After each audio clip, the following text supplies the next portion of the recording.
कोई दीवाना कहता है, कोई पागल समझता है, मगर धरती की बेचैनी को बस बादल समझता है।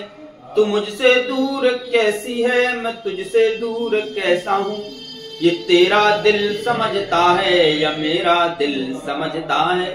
नमस्कार, इस वीडियो में हम समझते हैं कि दूरदृष्टि दोष किसे कहते हैं, यानी कि हाइपर मेट्रोपिया को समझते हैं। पिछला जो वीडियो आया था उसमें हमने मायोपिया को यानी कि निकट दृष्टि दोष को समझा था, जिसमें हम दूरदृष्टि दोष को समझते हैं। देखो ये चित्र बना लिए हैं, तो विधिवत तरीके से लिखना कैसे होता है। चलो तो पहले हम समझ भी लेते हैं थोड़ा सा, ठीक है। निकट दृष्टि दोष में नेत्र लेंस क्या हो जा रहा था, पतला हो जा रहा था।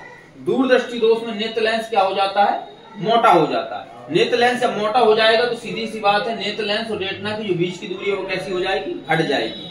वस्तु का वास्तविक प्रतिबिंब रेटिना पर बनना चाहिए, लेकिन जब दूरी घटी होती है तो कहां बन जाता है, उसके रेटिना के पीछे बनने लगता है। ये इसका एक कारण होता है। दूसरा कारण क्या है कि समंजन क्षमता वाला जो टॉपिक होता है कि नेत्र लेंस द्वारा अपनी फोकस दूरी को आवश्यकता अनुसार घटा या बढ़ा लेना समंजन क्षमता कहलाती है। ये समंजन क्षमता तब काम करती है नेत्र लेंस में जब इसकी जो नेत्र लेंस की सिलियरी पेशियां होती हैं, कौन सी सिलियरी पेशियां, ये क्षतिग्रस्त ना हो। यदि किसी व्यक्ति को निकट दृष्टि दोष है या दूरदृष्टि दोष है तो उसकी सिलियरी पेशियां होती हैं, वो खराब हो जाती है, जिससे नेत्र लेंस अपनी फोकस दूरी को घटा या बढ़ा नहीं पाता है, ठीक है। और उसकी बीच जब दूरी को घटा बढ़ा नहीं पाएगा तो भैया सीधी सी बात है, कम दूरी है तो प्रतिबिंब कहां बना देगा, उसके पीछे बना देगा। इसके निवारण के लिए हम क्या करते हैं कि उत्तल लेंस का प्रयोग कर लेते हैं। कौन सा लेंस, उत्तल लेंस। दूरदृष्टि दोष के लिए उत्तल लेंस और निकट दृष्टि दोष के लिए अवतल लेंस का प्रयोग किया जाता है। उत्तल लेंस का काम क्या होता है, उत्तल लेंस को क्या बोलते हैं, अभिसारी लेंस। कौन सा लेंस, अभिसारी लेंस बोला जाता है। वस्तु से आने वाली किरणों को पहले ये क्या कर देता है, लेंस अभिसारित कर देता है। नेत्र लेंस पुनः उत्तल लेंस होता है, तो ये पुनः उन किरणों को अभिसारित करके कहां प्रतिबिंब बना देता है, रेटिना पर वास्तविक प्रतिबिंब बना देता है, जिससे ये दोष का निवारण हो जाता है, ये दोष खत्म हो जाता है, ठीक है भाई। लोगों को चश्मा लगा दिया जाता है उस लेंस का। तो ये लिखा कैसे जाता है, ये बड़ा टॉपिक होता है। तो सबसे पहले आप डालेंगे दूरदृष्टि दोष। कौन सा दूरदृष्टि दोष। अब देखो जैसे हमने निकट दृष्टि दोष समझाया था, वैसे हम आपको थोड़ा सा दूरदृष्टि दोष समझा देते हैं। ये लोग बेवकूफ है, कहां शोर मचा रहे हैं, आवाज लगाओगे तो शांत रहो, शांत बैठे रहो, नहीं तो उठाए हम तुम्हें कह दो, पुछाई कर रहे कह दो आके हम वहीं पे, नालायक, इतने बदतमीज लड़का है ये बिल्कुल एकदम, जो है दो कौड़ी बुद्धि नहीं है इनमें। कौन सा दोष था, दूरदृष्टि दोष था। तो ये दूरदृष्टि प्लस दोष हो गया। तो दूर की वस्तु दिखाई देगी, लेकिन दोष कहां है, निकट की वस्तु में। कहां है, सीधी बात है, दूर की वस्तु दिखाई देगी तो सत्रह अगर निकट की ना दिखाई दे तो अंधेरा न हुई है निकट में। तो सबसे पहले जब आपने डाला है दूरदृष्टि दोष, ठीक है, तो इसमें लिखना है कि इस दोष से ग्रसित व्यक्ति को दूर की वस्तु स्पष्ट रूप से दिखाई देती है, परंतु निकट की वस्तु स्पष्ट रूप से दिखाई नहीं देती है, ठीक है। अब जब दिखाई नहीं देती है तो कोई कारण रहा होगा, क्यों नहीं दिखाई देती है, तो अब आपको क्या डालना है, कारण। क्या डालेंगे आप, कारण। कारण बाद में डालेंगे, उससे पहले ये वाला आप यहाँ क्या बना देंगे, एक चित्र बना देंगे। क्या कर देंगे, ये वाले इस चित्र को यहाँ रोक देंगे, फिर इसके बाद डालेंगे कारण। वो कारण में लिखेंगे, सबसे इंपोर्टेंट कारण होता है कि नेत्र लेंस का मोटा हो जाना, जिससे नेत्र लेंस और रेटिना की बीच की दूरी घट जाती है, वस्तु का वास्तविक प्रतिबिंब रेटिना पर ना बनकर रेटिना के कहां बनने लगता है, पीछे बनने लगता है, ठीक। पहला कारण हो गया। एक और छोटा सा पॉइंट डालेंगे यहीं पे, उसमें लिखेंगे कि नेत्र लेंस की जो सिलियरी पेशियां हमने बताई थी क्षतिग्रस्त हो जाती है, तो सिलियरी पेशियों का क्षतिग्रस्त हो जाना, जिससे वह अपनी फोकस दूरी को घटा या बढ़ा नहीं पाता है, दूसरा कारण हो गया, ठीक है। कारण समझे कि नहीं, नेत्र लेंस का मोटा हो जाना, जिससे वस्तु को वास्तविक प्रतिबिंब रेटिना पर ना बनकर रेटिना कहां बनने लगता, पीछे बनने लगता। क्यों बनने लगता है, क्योंकि इनकी जो बीच की दूरी है वो कैसी हो जाती है, घट जाती है, प्रतिबिंब कहां बना देता है, पीछे बना देता है। दूसरा कारण क्या है, सिलियरी पेशियों का क्षतिग्रस्त हो जाना, जिससे नेत्र लेंस अपनी फोकस दूरी को घटा या बढ़ा नहीं पाता। अब आपको क्या लिखना है, निवारण। तो निवारण जैसे ही आप लिखते हैं तो पहले आप डालो निवारण। क्या डालो, निवारण, ठीक है।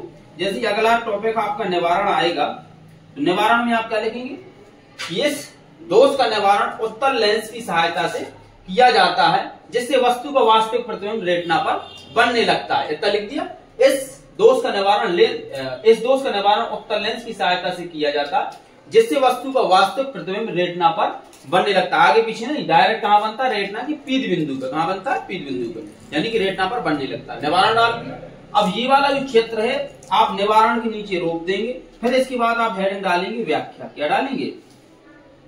व्याख्या। अब कर दी जाती है इसकी व्याख्या, क्योंकि क्वेश्चन जो आता है वो कम से कम 4 नंबर का आता है। तो अब आप करेंगे इसकी व्याख्या। व्याख्या में आपको क्या लिखना है कि इस दोष का निवारण उत्तल लेंस की सहायता से किया जाता है। उत्तल लेंस दूर रखी वस्तु से आने वाली किरणों को अभिसरित करके, क्या करके? देखो अभिसरित कर रहा है कि नहीं, झुका रहा है किरणों को।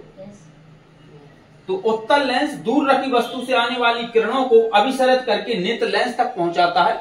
नेत्र लेंस पुनः, भाई उत्तल लेंस है तो पुनः अभिसरित करेगा, तो नेत्र लेंस पुनः इन किरणों को अभिसरित करके इसका वास्तविक प्रतिबिंब रेटिना पर बना देता है।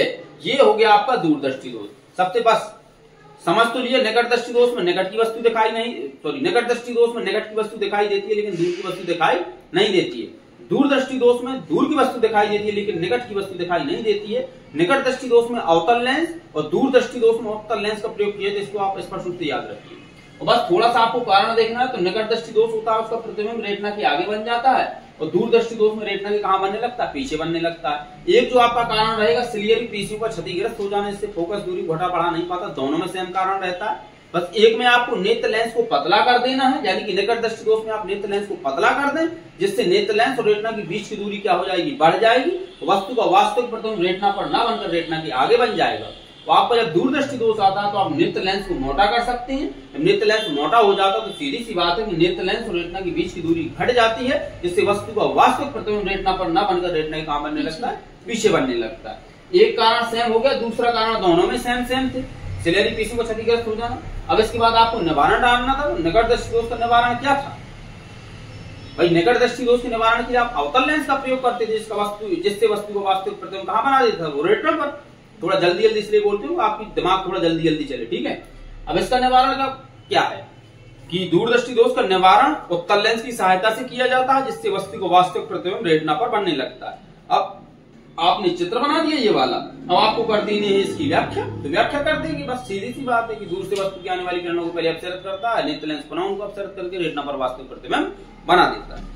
तो आई होप कि आपको ये वीडियो पसंद आया होगा दूरदृष्टि दोष का। यदि पसंद आता है तो बार बार कहते हैं लाइक शेयर कर दिया करो, अपने दोस्तों के साथ भेज भी दिया करो इसको, ठीक है। तो मिलते हैं नेक्स्ट वीडियो में। अब आपके हो सकते हैं कुछ सवाल आए, तो उन सवालों को हल करते हो। तो देखो एक एक सवाल पहले हम छोटा छोटा वीडियो देंगे, ठीक है। जो पूरे ओवरऑल सवाल उत्तल लेंस के अलग होंगे और अवतल लेंस के सवाल अलग होंगे, उत्तल दर्पण के अलग होंगे, अवतल दर्पण के पूरे सवाल अलग होंगे, निकट दृष्टि दोष से ग्रसित व्यक्ति के जो सवाल आएंगे वो अलग होंगे, दूरदृष्टि दोष से ग्रसित व्यक्ति के जो सवाल आएंगे वे अलग अलग। टॉपिक हमारा सब अलग अलग होगा, अलग अलग 2-2 मिनट का 1-1 मिनट का वीडियो भी हो सकता है। और ओवरऑल जब वीडियो डालेंगे तो सब सवाल एक ही वीडियो में डाल देंगे, जिससे आपको ज्यादा सहूलियत भी हो जाएगी, अलग अलग भी और साथ में भी भाई। क्योंकि बोर्ड परीक्षा में जब हम सॉल्व करेंगे उसको, तो ये क्वेश्चन वहीं पे हम लगा सकते हैं, ठीक है। तो आप वीडियो को लाइक और शेयर जरूर करें। धन्यवाद।